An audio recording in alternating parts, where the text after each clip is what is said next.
Before we start our episode, Vincenzo, I have to apologize to you, unfortunately, and to Already. our listeners already. It's only our third episode, and I'm already apologizing because I listened back to our episode 1. So we've had episode 0 and then episode 1. And in episode 1, I was listening, and it turns out I have a catchphrase. Did you pick up on that? I'm Colombian. No. In Colombia. It's way worse. I was about to murder myself, actually. Apparently, I like to say, the reality is. The reality is. And I'm listening and I'm getting aggro against myself thinking, Lali, how many realities can there be? Well, The reality is it your reality or is it everyone else's reality? I don't know whose reality I'm living in, but apparently I live in a lot of realities. So I wanted to apologize to everyone. And the reality is it's very unconscious, but I will make an effort today to not say the reality is. It's a Because I don't want Colombian thing. It's a Colombian thing. Well, I wasn't expecting that. So the reality is it's okay. Okay. Hola, Vincenzo. Hola, Lali. Welcome back to the Business of Speed podcast. I'm Vincenzo Landino, and my co-host that you've already listened to talk about her realities, multiple realities, Lali Mikkelsen. Lali, let's talk a little bit today. We've been having this discussion. We had a little bit of this discussion in New York, and we talked a little bit about it last time we recorded tracks or circuits or just the races in general, where the races are held. I think there is the challenge with financials behind a race is more than just what many of us see. There's what the promoter has to put on. There's hosting fees. There's a rights holder involved, whether it's Formula One or MotoGP or WEC or NASCAR, IndyCar, whoever the rights holder is. And we were talking about this because we had a conversation with the gentleman about premium hospitality and revenue diversification and how those seem to be the only paths to profitability. And it got me thinking, well, what are those entry costs and what is the kind of behind the scenes for a promoter when it comes to hosting an event? It's beyond buying some good signage, creating some cool videos. There's a massive entry fee, right? And if we're going to talk about Formula One, I think, because the numbers are bigger there and they're a little bit more people can take to those numbers a little bit more. You're looking at, $70 million, let's say, to just have the privilege of hosting an event. Yes. That buys you a license to operate your event. The first thing that people ask, and we actually recorded this, we had recorded a clip. One of the social clips that we made was around people not understanding supply and demand and why tickets are no longer 50 euros, 50 pounds, $50 for a weekend anymore, and why it doesn't exist. We thought this was a good path to go down, understanding and answering that question. So how do we close the financial gap? How do you make up the difference? You're in the whole 70 million. If you've built a track from scratch, which doesn't happen often anymore, there's another hundreds of millions, if not more, that you're building. But we can even start with like a track that's built. You've paid your 70 million, right? But so if you think about it, there's this like new show, John Hamm. It's called Your Friends and Neighbors, and some of our great show. Great show. And there's a line in it that I adore, and I'm paraphrasing him. And he says that rich people aren't broke, they're leveraged, right? So a racetrack is the ultimate leverage. You are leveraged beyond anything you've ever been in your life, right? So the promoter starts out in the hole. It's a massive fixed liability. The whole operation takes, not only think about it like concessions, hospitality, you have to make the track look beautiful. What if it rains? People don't show up. It's just this scramble to generate revenue. Only in the function of offsetting this massive hosting fee that you just said could be up to $70 million depending on the track. So it's really like a gamble, right? It's this high risk game, and it's built on one massive and very fixed and very mandatory expenditure right off the bat, right? So yeah, maybe people don't realize the level of gamble that a promoter is in. People are like, oh my God, it costs so much money. I can't believe I'm paying this and that. They don't realize the risk involved for these promoters. Yeah, and it's risk, it's real dollar. I mean, these are massive dollars you're dealing with. They're real businesses, right? These are businesses. I say we, fans tend to look at these things. We go to a football match or a basketball game or whatever it might be, and you kind of come to expect a level of amenities, right? You expect something when you go there. You're paying a ticket to get a seat, really. But the modern game is a lot different. You have two separate businesses, especially in motorsports, right?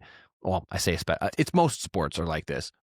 You But have in motorsports, it's a clear model. Yes, there's two absolutely, separate absolutely, businesses. yes, yeah. That's actually great because oftentimes the promoter may not necessarily own the circuit where they race at either, right? They Often.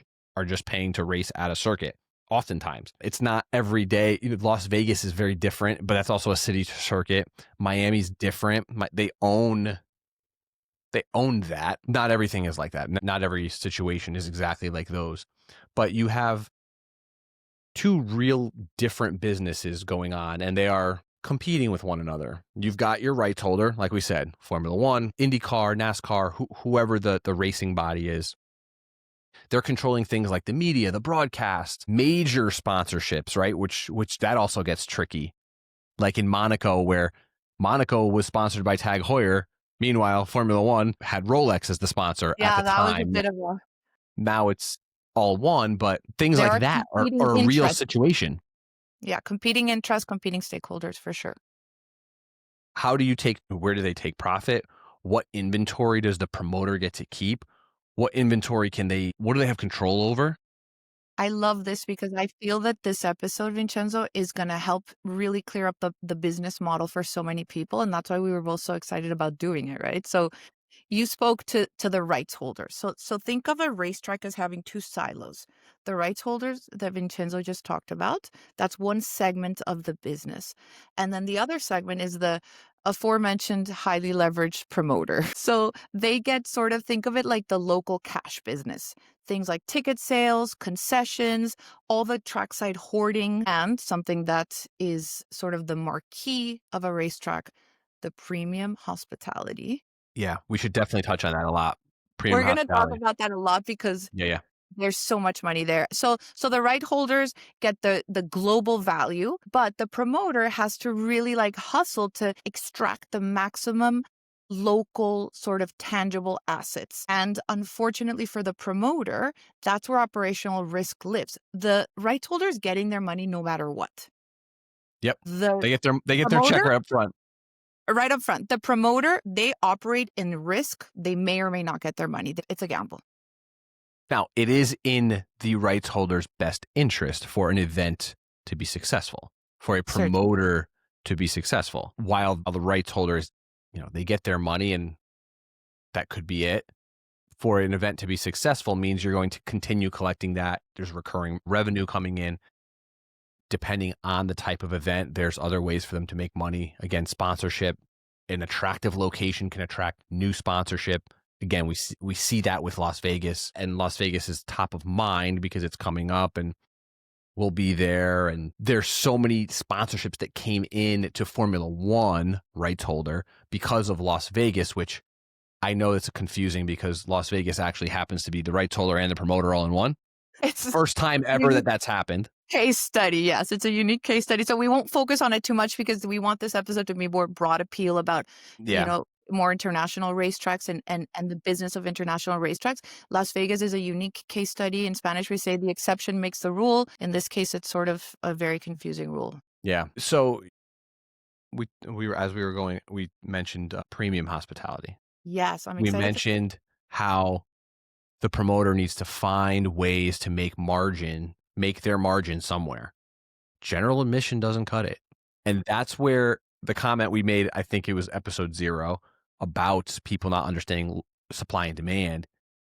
That's truly where this conversation comes into play. It is not enough to sell, general admission tickets because that makes the fans happy. Yes, as a fan, this is where the conversation gets tough.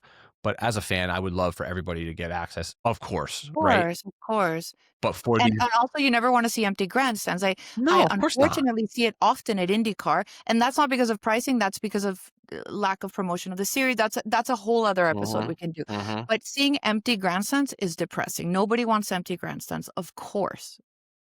So Paddock Club, VIP suites, experiences, the stuff that everybody wants to go to and wants to get tickets to or get access to, which is also the same thing that there's a whole subset of people complain about.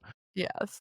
So that experience, the premium hospitality, there's an entire ecosystem, economy behind premium hospitality at these events, especially at events like Monaco, where you have companies, experiential companies that are selling yachts, opportunities to watch the race from a yacht and hobnob with other folks just like you, 30, 40, 50, $60,000. I had someone reach out to me.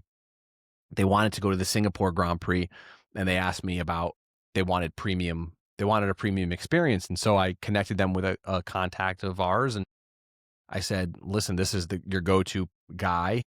He Yeah. has all the connections. And they were like, money's no object.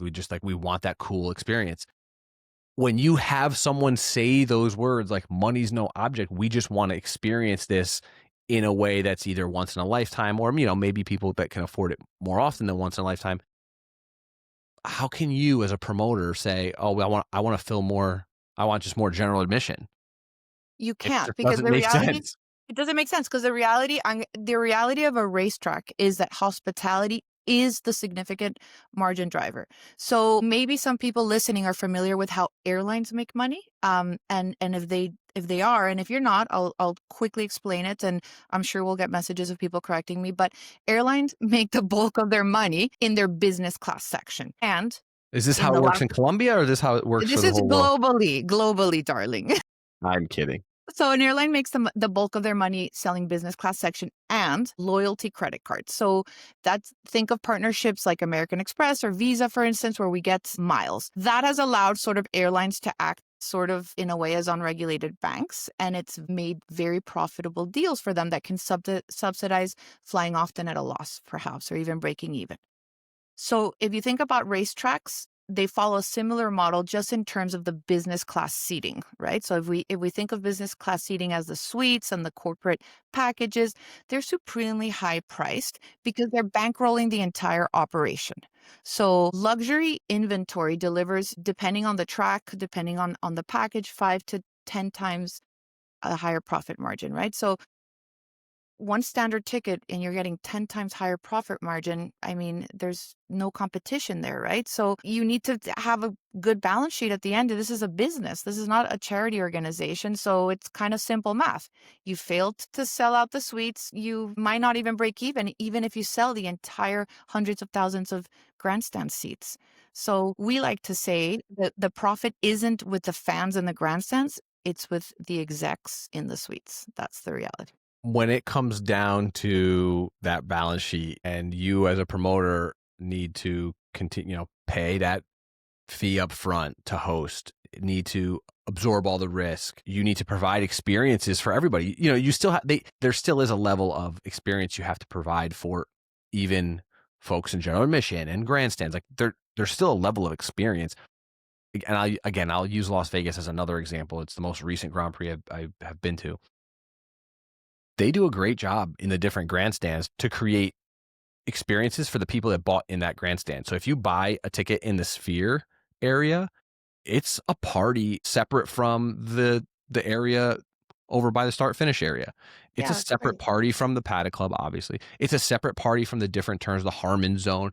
There are different experiences. They've done a really good job at saying we're going to give unique experiences to people in different grandstands. Now, those tickets, they're reasonable by, I would say, maybe Americans' standards, ticketing standards. Globally, I do understand that tickets are not cheap, but there is you get a really good experience there. You do. And I've even heard people saying, "Oh, I sat here this year, maybe next year I want to experience this." So you're also creating like excitement around people wanting to come back and experience a different zone. I've personally heard multiple people say that to me. So they've done something quite clever, and I think that that is a model that can be replicated at other racetracks for sure. We'll shift gears a little bit. Track that's used once. Now, road or street circuit can only be really used once, right? Yeah, Monaco, it takes by months definition. to break it down and put it together. Even more. I think I've been to Monaco in middle of March, and they've already been putting up Yeah, grandstands. it's I have a great video that maybe I'll find a way to share. A good friend of mine lives in Monaco, and he showed a video of the whole tear down, like put together and tear down, and yeah, I'm pretty sure it's 3-4 months before, and it Exactly. takes about a month after. So you've got 5 months a year. You're living in fancy Monaco, and for 4 to 5 months out of the year, there's some kind of chaos for sure. Because I But know not as a every fact, I was there mid-March, and it was already a lot of stuff going on. but not everything's a street circuit. There still are No, no, no. regular There's tracks. A yeah, track that is used once or for one type of race, one series, very underutilized, right? We talked about promoter making their money or a track making its money. How are they making money beyond that one time influx? There has to be a year-round business. It has to be. It's categorically. essential. Yes. So I ask you, what other types of revenue streams can these tracks tap into when the big global series leaves town? So there's sort of the old school ones. So a track really to be profitable, to have a reason to exist, needs to be sort of as infrastructure asset, right? So that means that beyond the marquee event that happens only once a year, maybe if you're lucky, you also get a MotoGP race. So you get two marquee events out of the year, right? But other than that, then that leaves a lot of free time for your track. So you need to do things like OEM testing, corporate driving programs, track rentals, storage. um even you, and you can touch this a little bit, they're getting really creative with the type of events and experiences that they're doing. You have some great insight on things happening at Austin, but the reality is, there I go, that you need a healthy Only B2B once. stream. At one time, guys, put it on the tracker. Without a healthy B2B income stream to sort of mitigate the cash flow that happens once a year, the track is doomed to fail. And you see there's loads of tracks in Europe, for instance, that are sort of dead and underused, or not used. They're ghost tracks because they didn't figure out how to get a healthy B2B income throughout the year. And that is critical for the long-term survival of a track. Yeah. I love how you called out B2B income, and it Yeah, it has to be. because it is. And corporations have the money. Hard stop. Hard sell. And where I try to blend or explain how this works to fans that don't necessarily understand why things have gotten so corporate. Things have gotten so expensive in general. So Right. unless you, the fan, wants to eat all that cost, like, could you imagine how much a lot of these things would cost us, sporting events, if there was no corporate suites, if there was no Yeah. corporate sponsorship? Like, People could you complain how imagine expensive. Imagine. It if, would be crazy. if It it would be was truly absurd. one of those experiences where it's totally fan powered? Okay, great. Are you going to eat the cost of insurances and all the hospitality and all of the food and beverage? Like, are you going to front for all that? Because it would be outrageous. You think it's expensive to go to a restaurant now and buy a bottle of wine. Could you imagine or a drink? Could you imagine what that would cost without all the corporate? I love that you mentioned insurance, because we haven't touched on that, but that is a huge cost as well for promoters, right? Imagine the level of cost Yeah. just to insure 300,000 people, and the drivers and the helicopters and the medical care. Like, the amount of money, right? It's Forget about that. Medical, security, ah, all of those things that you don't even think about. That costs a lot of money. A lot. yeah. So then another thing that people may not know about is something that is called the subsidy factor, right? So many races are city backed, and it makes sense for them because it has citywide economic impact, right? There's hundreds of thousands of people coming into your city. So that means hotels, restaurants, they're spending at your bars. It really generates a lot of income for the city. So a city will choose to subsidize a race just for the opportunity to be a host city. because that's a big deal. You can boast that you have a Grand Prix, and not every city in the world can boast that. In fact, very few, right? So it's a massive deal for the cities. It brings in beaucoup de bucks and is massive PR. It attracts a lot of tourism, not only for the race, but then people get to see your city, your lovely city, on television. And then you might consider it as a destination for your next family holiday, right? So that is invaluable for a city. So they choose to subsidize some races because of that.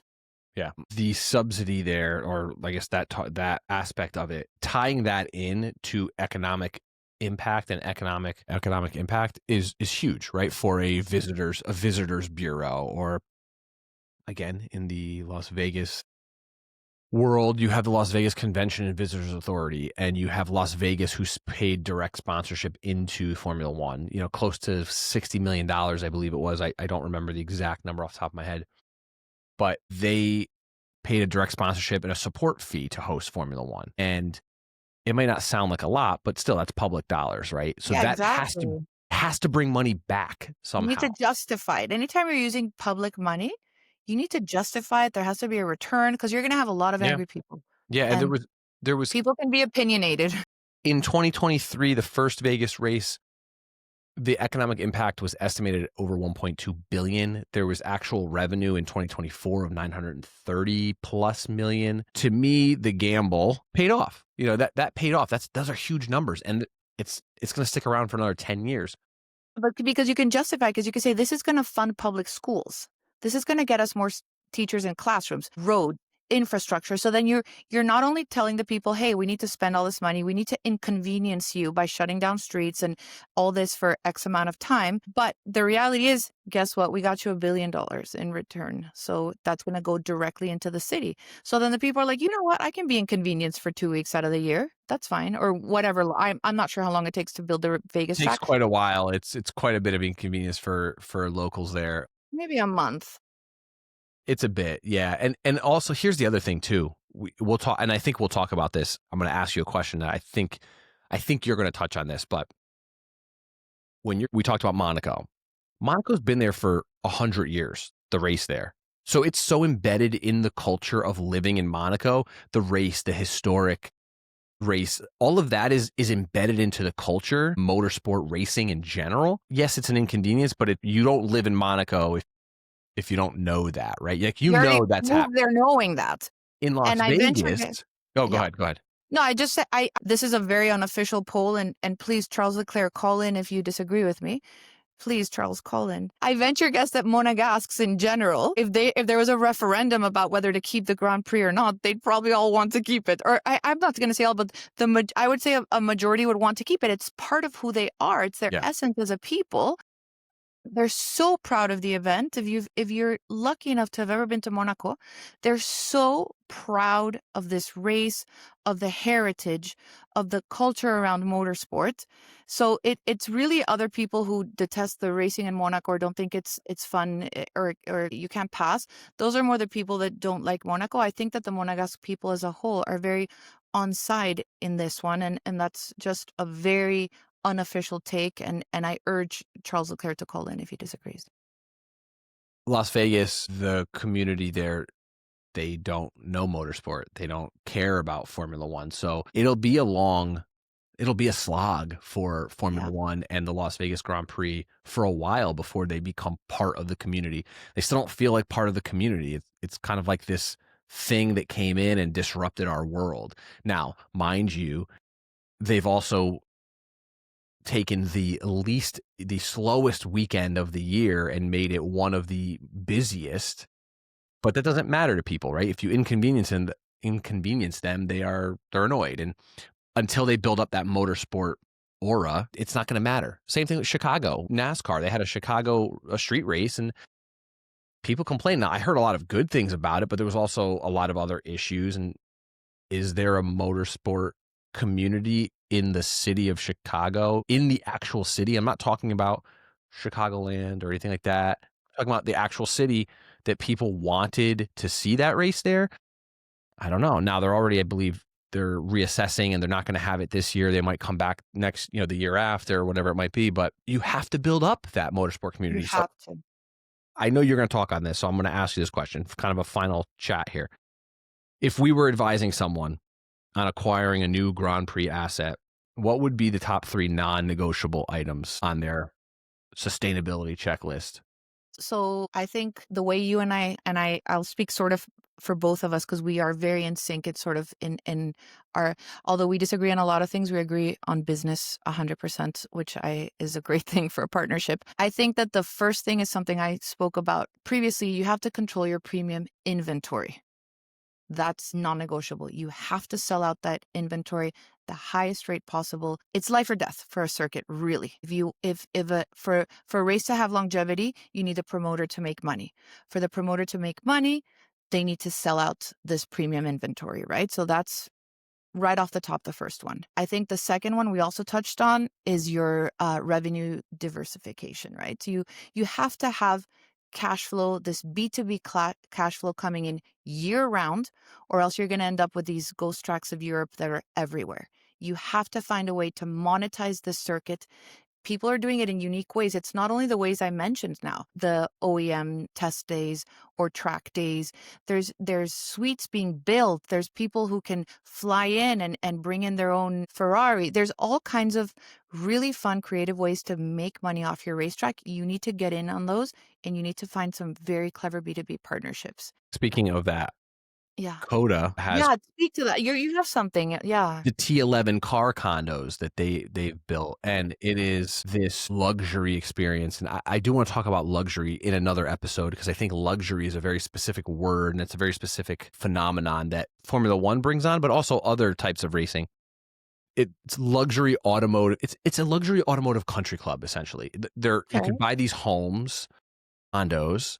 They range from, I believe, if you were able to get in at the very, very beginning, they were you can get a smaller one for 400, almost 500,000 US, but they went all the way up to Cheap. 2.45 million. You could get a small 1,500 square foot all the way up to 6,000 square feet. It's at turn 11 at COTA. Nice. And there are some really incredible amenities. I'm actually pulling it up right now because I don't want to miss out on anything. There's a private race platform, viewing platform. There's custom build out, so you can build out however you want. There's an entire clubhouse. So think country club. There's a pool. There's conference spaces. There's other clubhouse amenities, like restaurant and bar, just for your community there. Yeah, it's amazing. There's a mezzanine space. You get dedicated track time, which again, this is why, similar to a golf club, right? A country club, you get dedicated golf time. Well, you get This sounds a dedicated. little bit like the John Travolta home that you hear about, that he flies, people fly in their People fly right into it. and Yeah. just park them in their house. But yeah, so these things, like, that's really cool. It's a whole, Amazing. that's a motorsport or a racing culture community they're building there. Yes. You can buy into that and you have access to other like-minded folks. All it does is it gives the track, it gives them another reason to stay around as long as possible. Now they'll want to bring more racing to the track, right? Because you have a group of people that are sitting here. They don't want to sit around an empty track constantly. Of course. But also that brings HOA fees, right? Like that brings other revenue streams. So I have to find the numbers. I had them at one point because the developer had reached out to me. This is a couple years back. We had talked about doing some co-promotion thing together, but it's very, very cool. Very, very cool. that sounds awesome. Yeah. Car condos. So going back, you said sustainability. So we said you control your premium inventory, you diversify your revenue, and then I think that there's a third one that is really important, and you have to forecast realistically. So it takes time, as you were saying, to build a racing following. You need to establish yourself as a racing destination. You can't assume a sellout. Maybe the first year people decide to show up because, oh wow, it's No. Vegas, it's wherever. You need to really establish yourself. You can't assume it's going to sell out year over year. but you also you also know that your hosting fee is fixed, right? So you have to really be careful with your forecasting, be realistic, and really that sort of gives me like a 3A or a fourth one, which is listen to your racing community. It's just what you were talking about. Build a racing community, tap into the local fans because they're going to be major allies for your racetrack. They're going to be the ones when people stop showing up, they're going to be the ones that keep showing up and are there for you to support the racetrack. So you need to really listen to them, tap into them, and be kind to that fan base. I mean, I mean, without the community, you don't have anything. No. And without a community that is going to become your advocate, right? This is like anything else. Your community is going to become your advocate. And if you don't have that, you miss out. I It's think the that, Indianapolis, sorry to interrupt you, but it's like if yeah. you think about Indianapolis Motor Speedway, right? Mhm. There are people who have been season ticket holders at Indianapolis Motor Speedway for generations. The season ticket holders, some of these people don't even follow IndyCar the rest of the year. They show up for this one event because Yeah. it's their family tradition. Yep. And they've had these season tickets. And I have goosebumps because it means so much to them. It means so much to these families to go to the Indy 500. It's part of their family's heritage, their legacy. That track has done a phenomenal job of doing that, of building this community. And And truly, yeah, they hit it out of the park. They knocked it out of the park. the Speedway has become a character in and of itself. Yeah, it is a It is character. the main character in its own conversation. Yeah. Literally, people who do not follow any other IndyCar race will show up there and root like it was the last race of life because the racetrack itself has so much history, so much mystique, such a beautiful community has been built around that track. Obviously, that took a long time, but that is something to emulate and to try to build in your local city at your local track. Those people will show up year after year if you treat them well. I think you've made it clear that what's important for a promoter to do is to focus on things like real estate, negotiation. We mentioned premium hospitality. Those are so important. It's not enough the racing is very important. Yes, 100%. That goes without saying.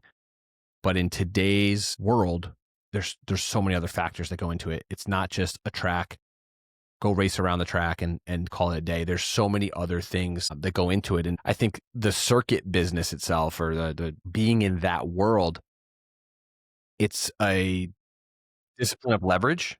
Yes, there is the hosting fee that you have to pay. That's your entry ticket, right? So knowing that and understanding That's your fixed cost. Like we all have fixed monthly costs, right? That is your fixed cost. Understanding that premium hospitality is your profit driver. And if you don't own that, you have to truly own that experience.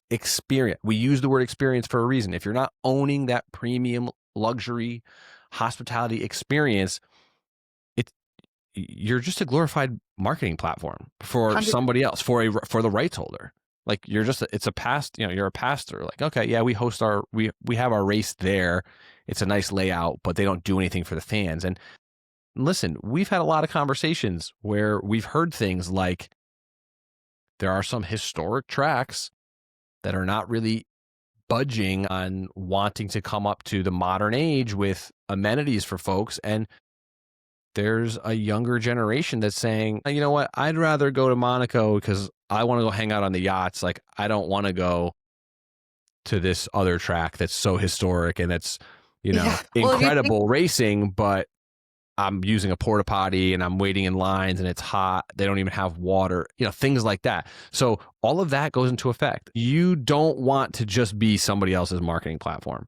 No, absolutely not. And you think about it, even the biggest corporations, they can only buy out certain hospitality suites a year. They can't buy them at every race. Mm-hmm. So you have to make yours the most attractive one. Yours has to have the best experience so that Qatar Airways or American Express or whatever humongous corporation is going to buy a hospitality suite wants to buy yours. I think on that note, we're going to call this one. I think that's it for our paddock chat or our circuit chat this week. But we want you to make sure you come back for our next episode and the next episode. All the episodes. Subscribe to the podcast. Any of your favorite podcast player, just go and hit a subscribe. We are publishing weekly. We also do have a newsletter that comes out multiple times a week that is basically an addendum or in addition to this podcast, but it goes a little bit deeper onto just the world of the money behind your favorite racing series and what's happening behind the scenes, how the sausage is made. Perhaps it speaks of the business of speed, would you say? Yes, Ooh. that's why we call it the business of speed. I'm Vincenzo Landino. I'm Lali Mikkelsen. We will see you on the next one. Ciao for now. Ciao, ciao.